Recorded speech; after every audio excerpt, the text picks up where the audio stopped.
it up, you can see I've made it symmetrical. You know, I took whichever side I drew that I liked best and just mirrored it.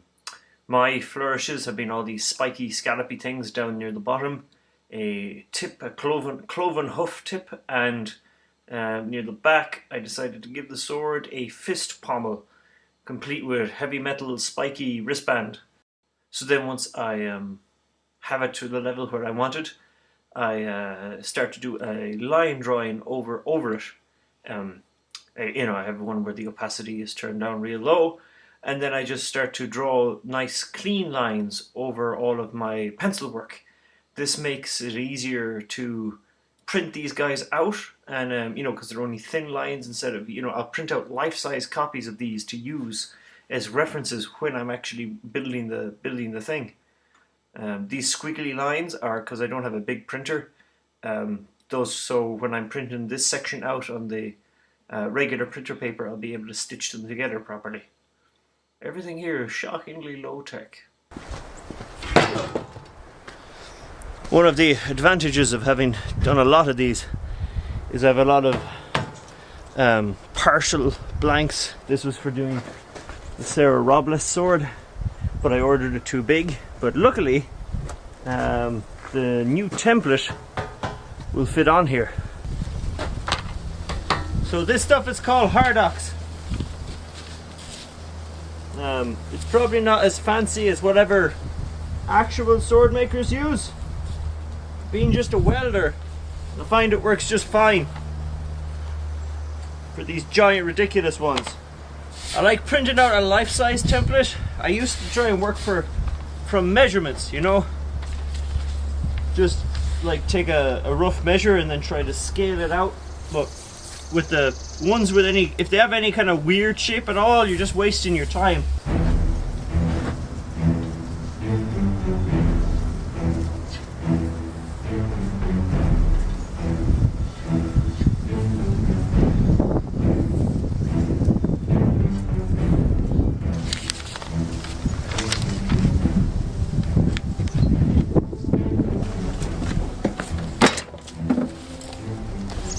The most important thing when you're plasma cutting is to anchor yourself correctly. Like oftentimes beginners will like float above what they're cutting, and that makes very messy lines. But you need to get your elbows on things, and you need to like rest your hand as close as you can to the work area, you know, without endangering it. And that way you can get a nice smooth cut. The key is anchoring yourself.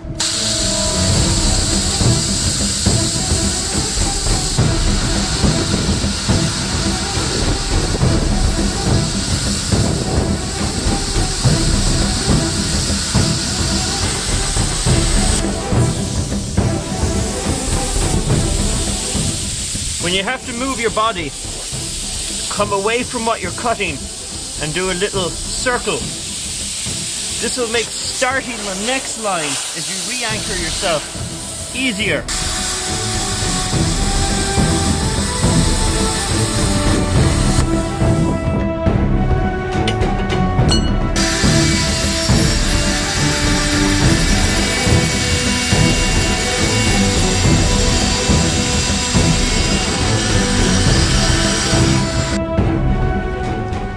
Once the blank has been all cleaned up, it's ready to go in the vinegar bath.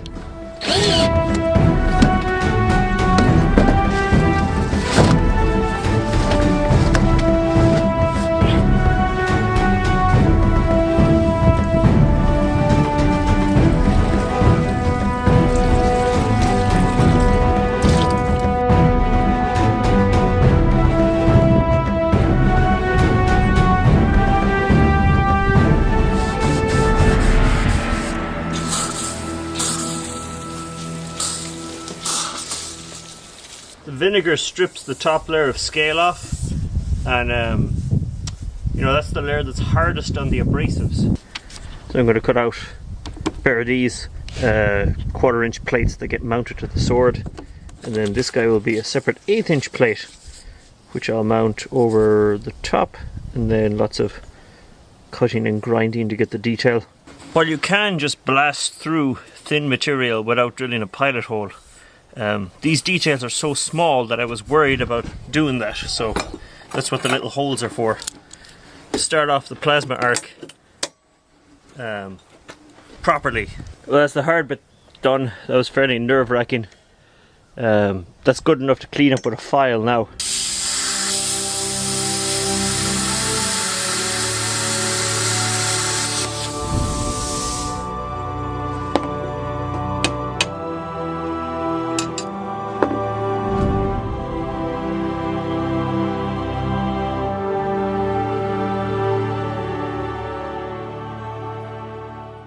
I want to get a fireproof way of marking where these teeth are supposed to go, so that when I'm carving and welding and doing little bits of plasma cutting, I don't lose my marks.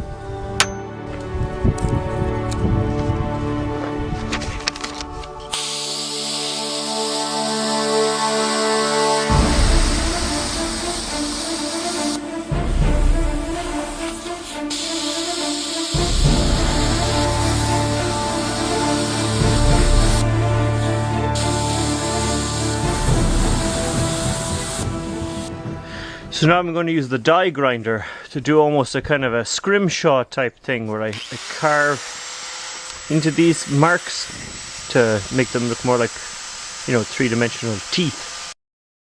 So when I was plasma cutting, you know, I tried to get it as close as I could, but the plasma cutter is not the most precise tool. So you can see the black outline is extra bits I want to take off. Some of it I'll get with the file, but some of it I can do with the die grinder with this thing on it, modified so it can take smaller heads. Probably not that safe, again, as usual. So this is the flesh, rotted flesh, I guess you'd call it. Bloop. There it is over the mouth. Next step is to, I'm probably going to weld/die grind a bump for the third eye. These two guys I might leave flat and just polish up the insides, and this guy I'm going to die grind a hollow on the back. The next step is going to be, I want to weld cheekbones and eyebrows in. So this piece of thin stuff I cut out is just to protect all the detail while I weld in the eyebrows and cheekbones. There's lots of like rotted skin and stuff. Might be able to get that with just, you know, eating into the surface, but these two features really need to be bumped out.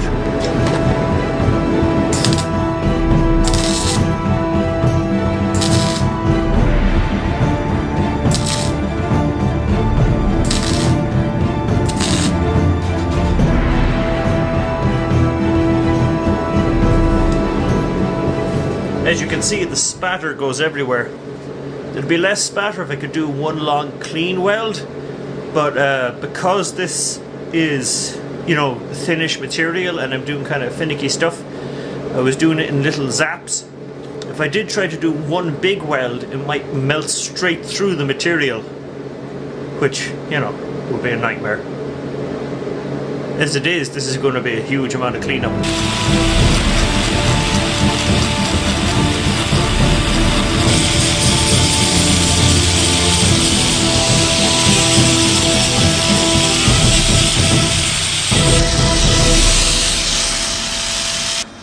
From the original drawing, go and try and do a couple of gouges and things with the grinder with the sanding disc in it.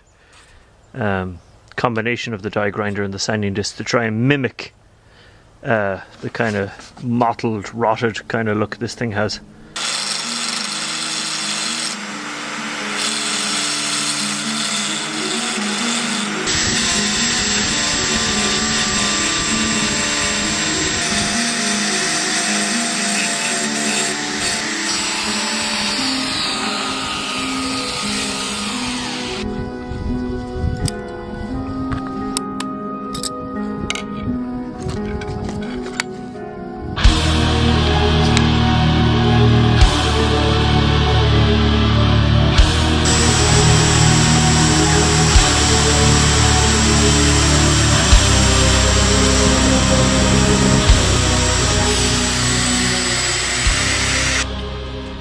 can see the ears there. Bloop! Ears. All carved out of it like an 1/8 inch. So, you know, it goes down. Each one of those steps is fairly subtle. But, you know, more than enough to feel with your finger. I have this sneaking suspicion that my plasma cutter is only supposed to go up to 3/8 thickness. You can do 1/2 inch, it's just a little messier.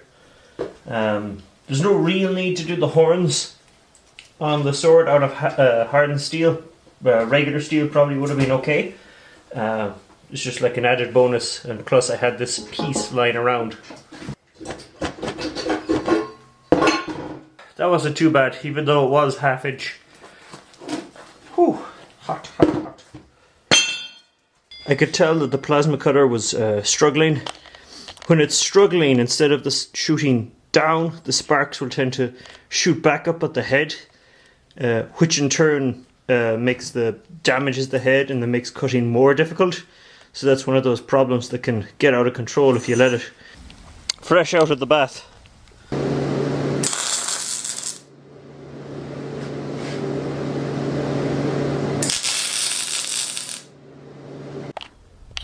So these horns are welded onto the front of the sword where the face is, but I want them, if you do that, it's not, it doesn't line up with the center line of the sword. It will kind of float on top, you know, it wouldn't be in the same plane.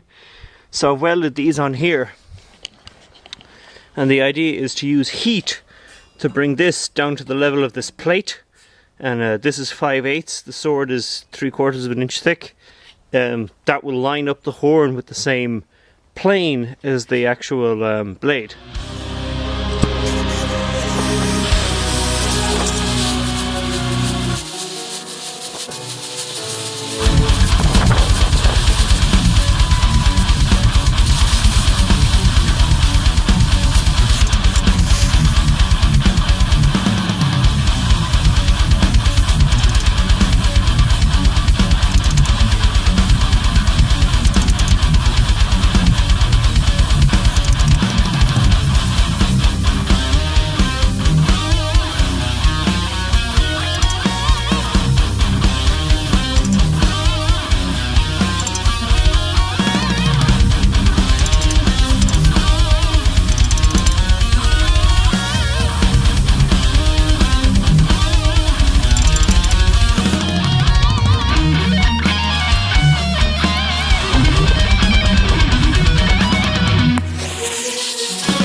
So that's the general idea.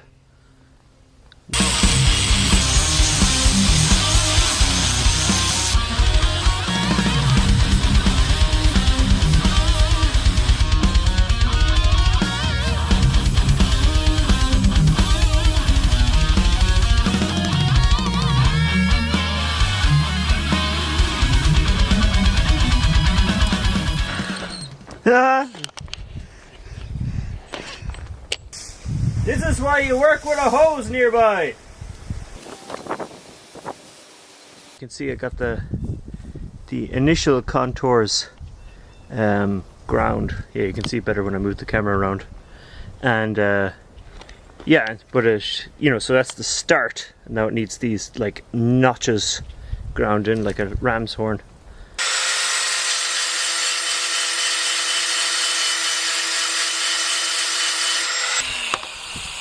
So these little notches, you know, are like the bumps along the edge of the horn, but they also will help to kind of match the grooves side to side, just so they don't look completely different.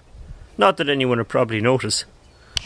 If you're working outside on a hot day, you always have to make an executive decision between getting really, really hot and getting covered in tiny flakes of die grinder shrapnel.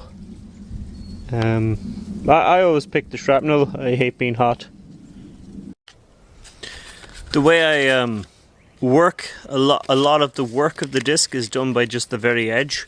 I do a lot of cutting and carving, you know. So I, because of the little notches on these guys being so close together and so numerous, I decided I needed smaller ones to do it properly. So I printed up a thing and I cut smaller discs out of the larger ones. You know, I happened to have a smaller backing pad. But yeah, the smaller the disc, obviously the smaller a curve or a notch you can get to.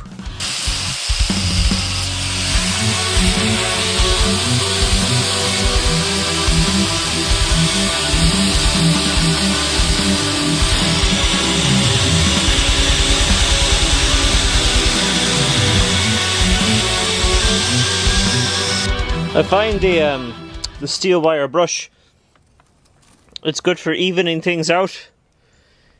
It makes, if anything is weird looking, it becomes more obvious.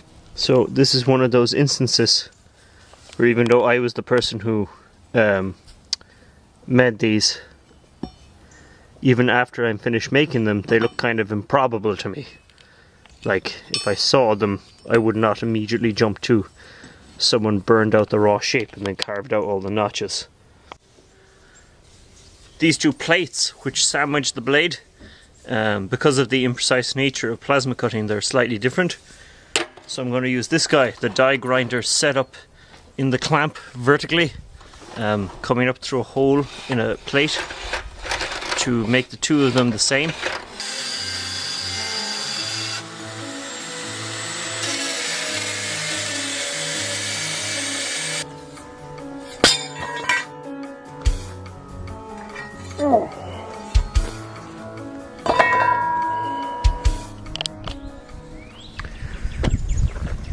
So the nose I ground out a bit.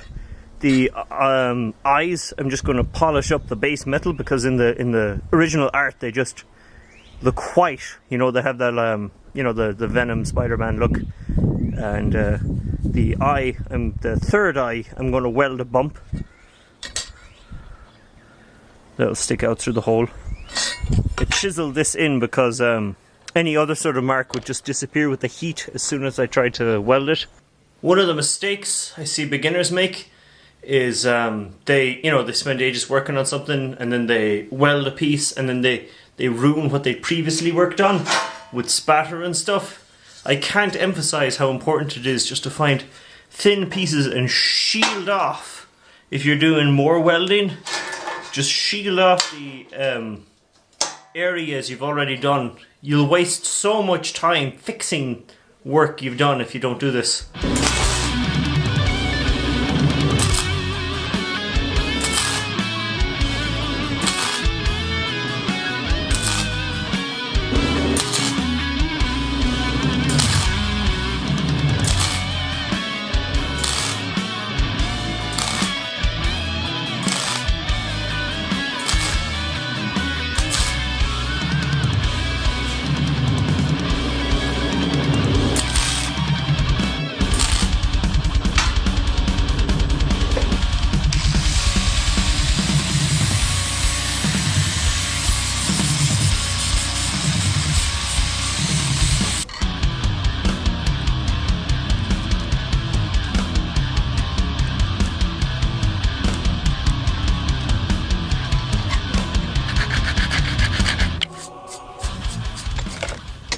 So there's a little imperfection in the weld, but I think that that's more or less in the exact spot where I wanted to put the pupil, so that might work out.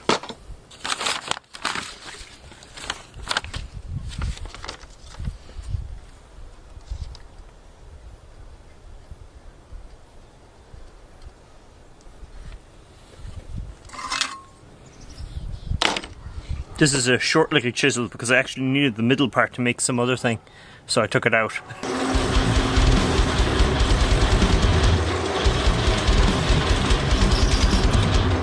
I have to actually drill pretty big holes, but if you start off, if you go from the center punch directly to the large drill, that's often disastro.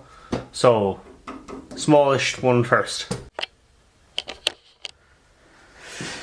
on the back of the sword, or rather the reverse side, I'm going to stick a plate here to make it look like the back of a skull, which means this lumpy bumpy stuff, which was a function of the edge of the jaw, as they come off.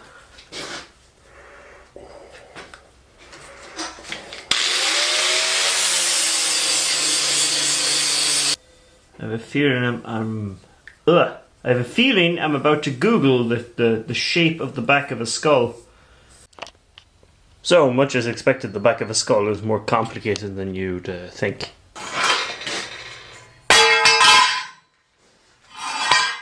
Oh, I got a sample of these discs, Rex cut. Let's see, how they do. They're a weird kind of, they're different.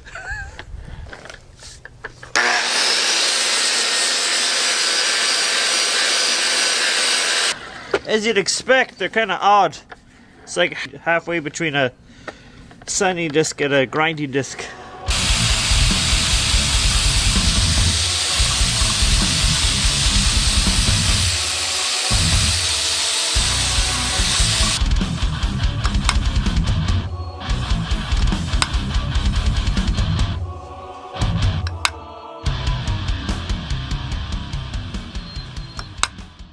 So, punching in the plate where the places where the bone plates are fused, you can see it there. It was long, tedious work, but you know, hopefully it's worth it. Someone will appreciate it.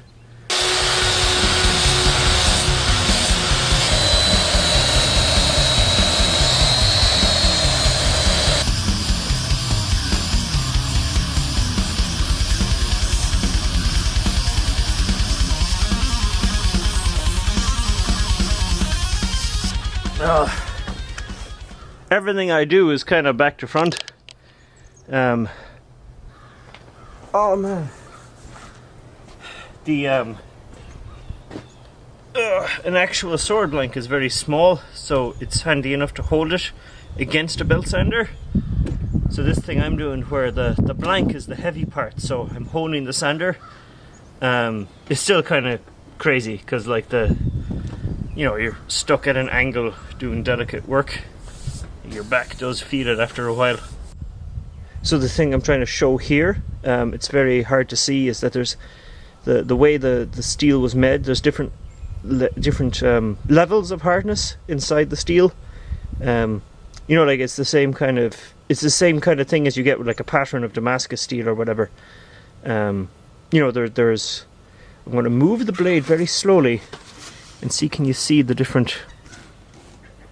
Oh, there's one coming into focus.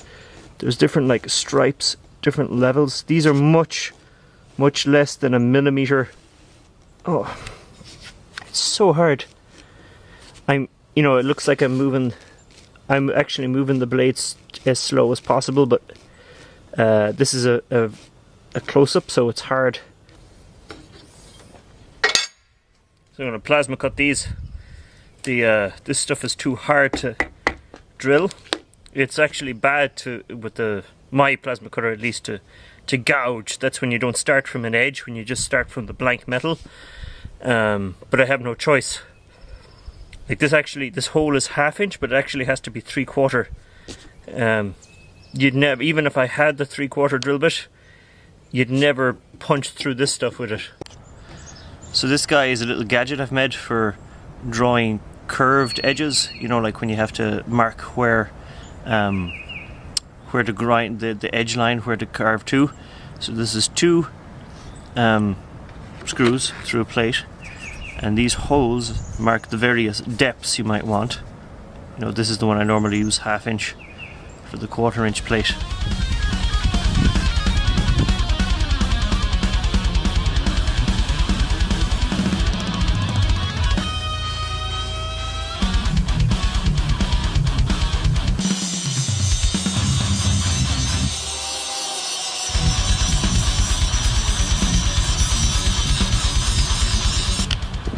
Once this half of the edge is pretty close, I put it in a device like this and go along with a slide rule and make sure that the edge is actually running along the middle. You know, it's 1/4 inch thick. This is set to 1/8. If it's not, then you make adjustments using the little grinder. So that's one quarter of the sharpening done. I'm probably going to leave this rough level until I've finished doing all the welding and grinding, and then move on to the sandpaper. The reason to do this first is because once I start welding parts on here, this grinder dust will build up. It's just easier to sharpen it while it's a flat piece. So it's very, very important to wear your gloves, I guess. I mean, it's hot today, so I'm probably not going to even after this. But the grinder, I was doing the stroke, and then wanted to switch to the other grinder, so I put the red one down on the stand. While the blade is still spinning, like after you release the trigger, there's still enough force that it makes the grinder move around, so it was starting to fall off. So I put my hand down to try and stop it falling off, because as a general rule I don't like them, you know, the fan sucks stuff in, so having it down on the ground while the thing is still spinning is not great. And yeah, the blade hit me. It's not a very bad or severe gouge. It could have been a lot worse, but it wouldn't be there at all if I'd been wearing my gloves.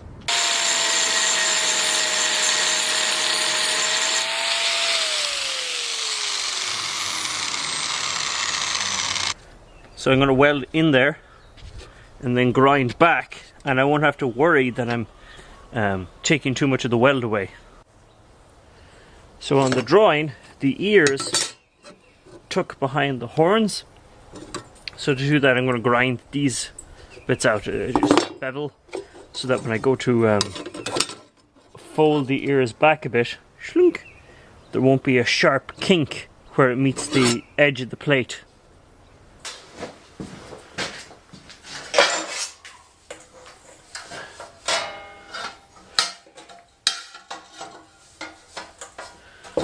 Because I always shield off my finished work when I'm welding, I always get paranoid that I've positioned things incorrectly.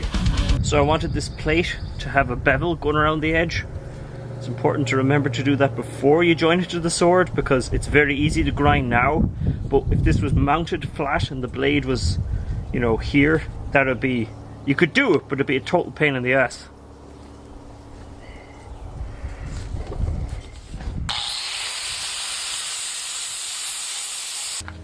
So now that we got all those made, finally, I'm ready to get these three guys done. It's going to involve twisting a massive tap, 3/4 inch tap, through those holes, and then putting threaded bar through, and that will lock the plates into place and give it this kind of big, like there's massive rivets holding it kind of look.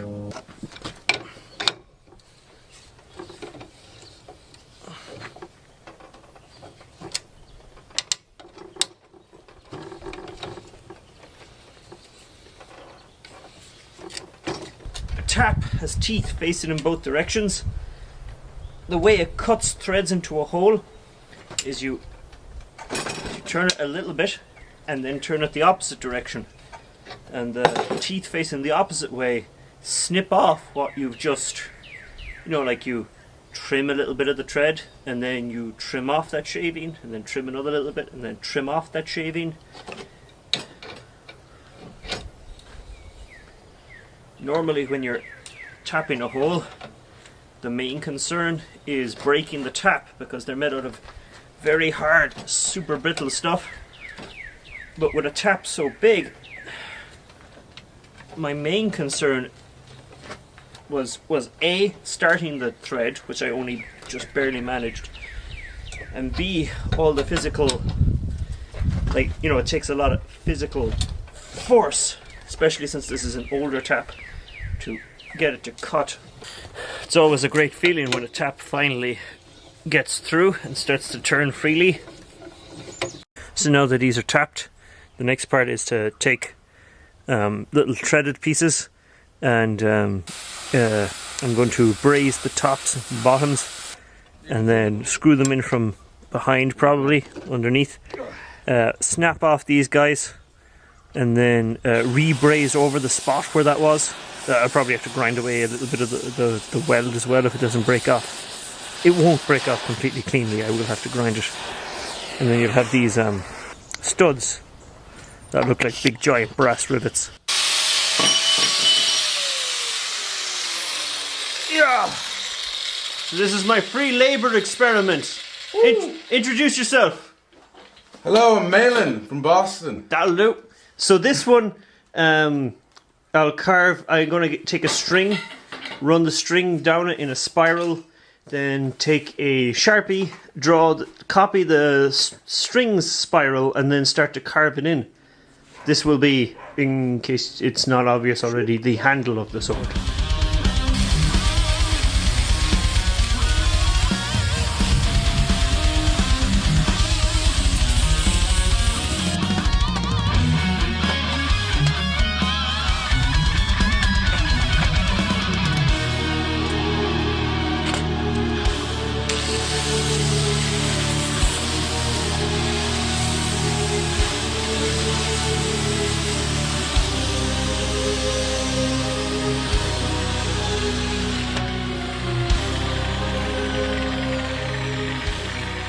Where I was trying to get into these edges, the edge of the sanding disc, it's it's sandpaper. It's particles bonded to a board with resin or glue or something, but that edge burns and leaves a black gunky stuff. Right, like you're not really supposed to use them edge on like I do.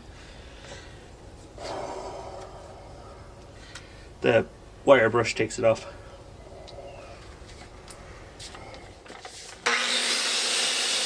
The good thing about having a drawing beforehand and a life-size template and working closely with a drawing is it forces you to stay honest.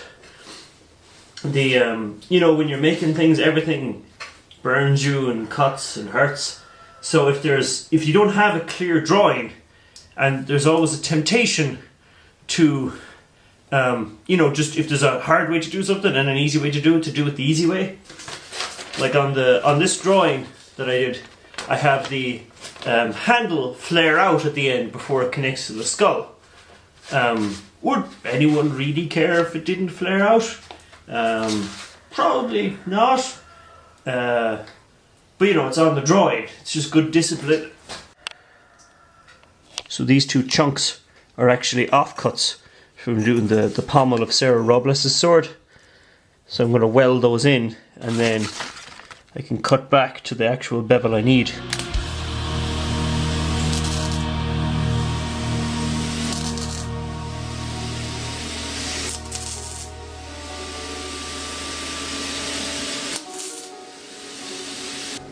Checking it against the template.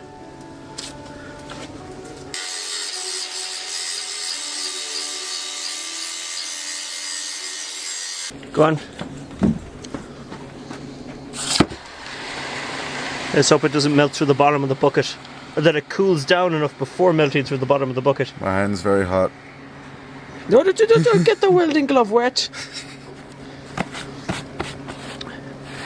So what Malin was doing there, as his very first welding thing ever, was he was adding, we found a lump that was almost big enough to make the fist pommel, but we just needed to weld a little bit extra onto it because it had shorn off corners.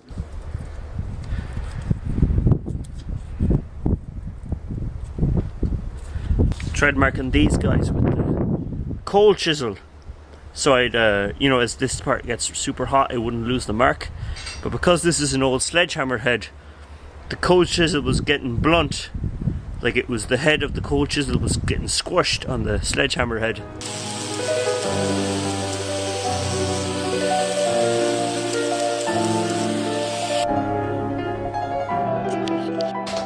We have fist pommel, we have a handle, and then in between the two we have this collar thing. And the collar thing is going to be a spiked collar, like what many metalheads wear. And to do that, we've made these little spikes in the drill, and then we're going to put them in from the back, and then weld them in from the back, grind it all away, cut it down to actual collar size, and then use that as the thing. I also use the yellow one just so I don't accidentally screw it? Yeah, sure, why not? Okay.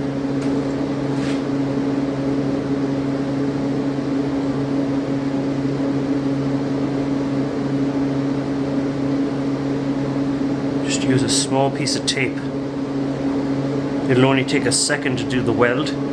I just need it to hold still for a second.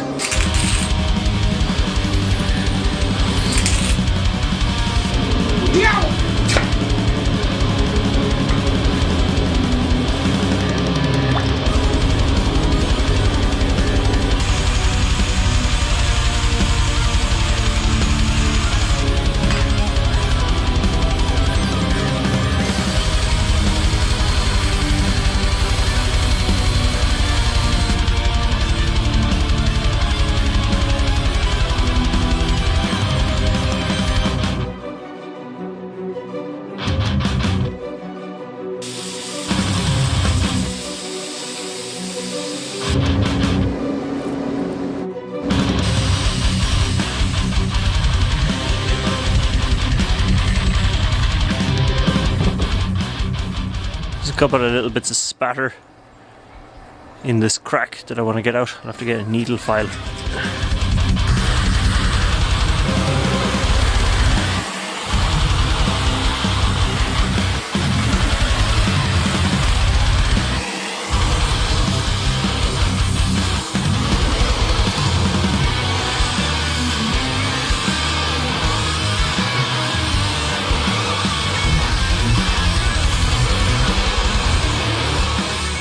Because the horns come over the tip of the ears, I had to fold the ears back. Oil doesn't form in meniscus the same way water does. Instead it's chrome dome. Wear it all around. These little bits were hard to get where the ears beat. See, that one is still messy. If I wasn't able to grind it with the same. This is fairly rough, it's going to be better, but I'm gonna have to file this down to make this invisible.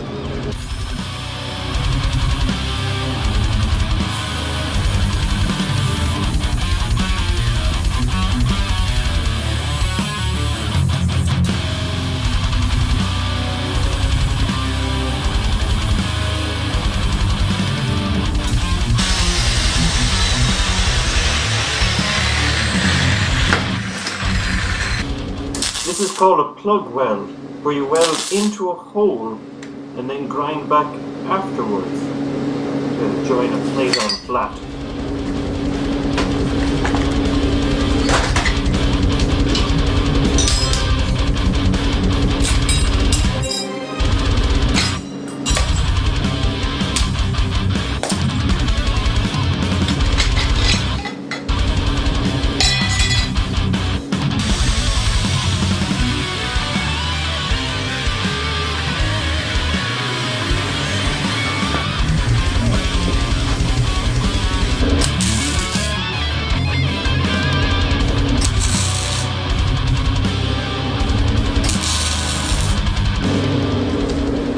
I'm going to flip it over and tack it on the other side, and that way I ensure that it won't, that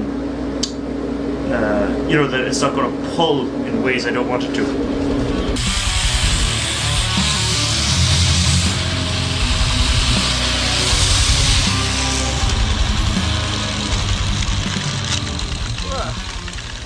So people like to cast aspersions on, like holding a handle on with a weld. But the trick to doing a proper weld, doing this like so it won't break, is there's a deep bevel cut, and so even though this is ground flat, there's actually quite a lot of weld left there. Like that, like this thing was out to here with the bevel, so there's at least a 1/4 inch here and on the other side that's just made out of weld. The blade is 1/4 inch thick and is suspended a 1/2 inch off of the surface of the plate.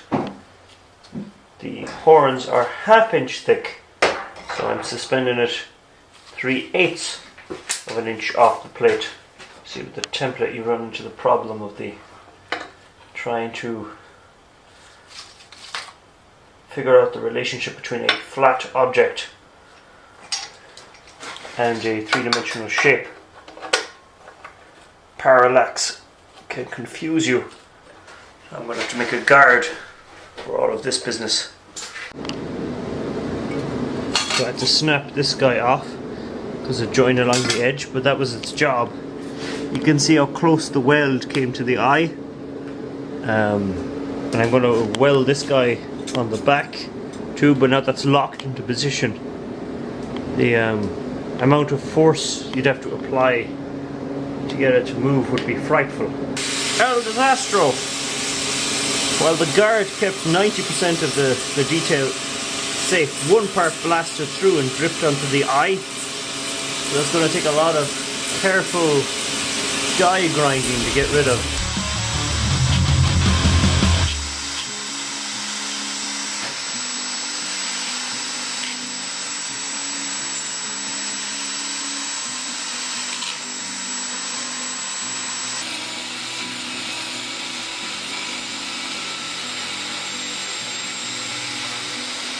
So now that the horns are attached, the last piece of detail work to do is on the art. It looks like there's like a browny, greasy stuff going on here. But what I could carve it into the skull plate, I'm worried that they start to look too deep. So I'm going to add some weld material in here and then carve those brown creases in. You ready? Yeah. Go!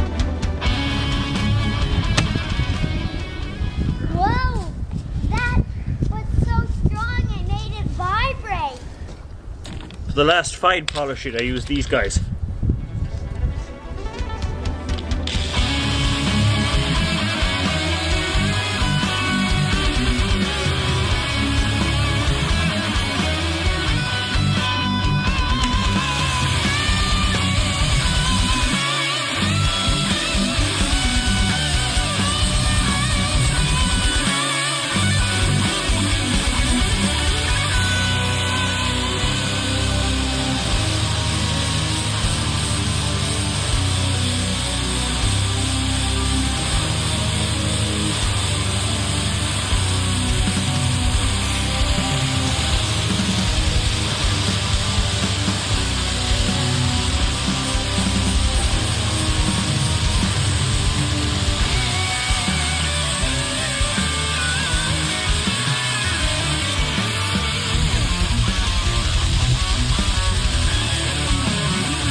So this is the sword after the destruction.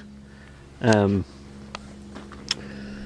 can see it's filthy black, but other than that it hasn't got much damage.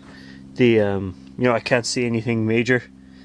This is all grease from destroying all of the stuff. You know, because I do the filming at night, I was tired after filming, so I just sprayed everything with WD-40 and put it away. And now it's time to clean it up.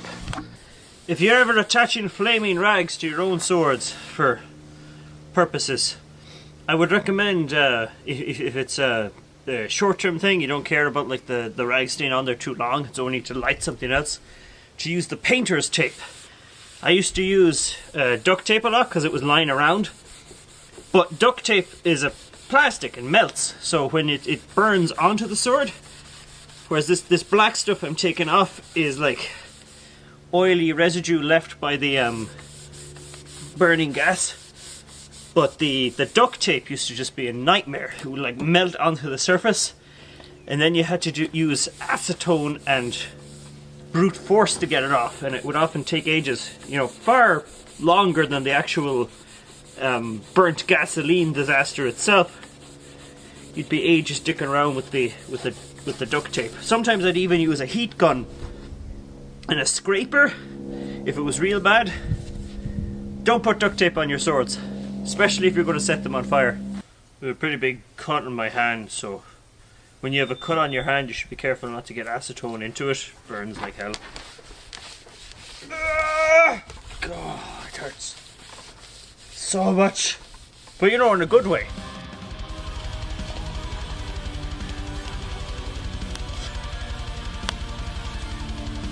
There it is, all cleaned up.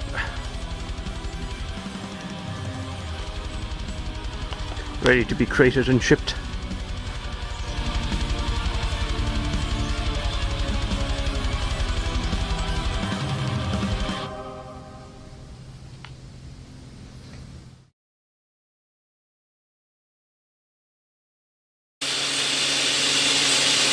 Oh, look at him, he's like grinding away.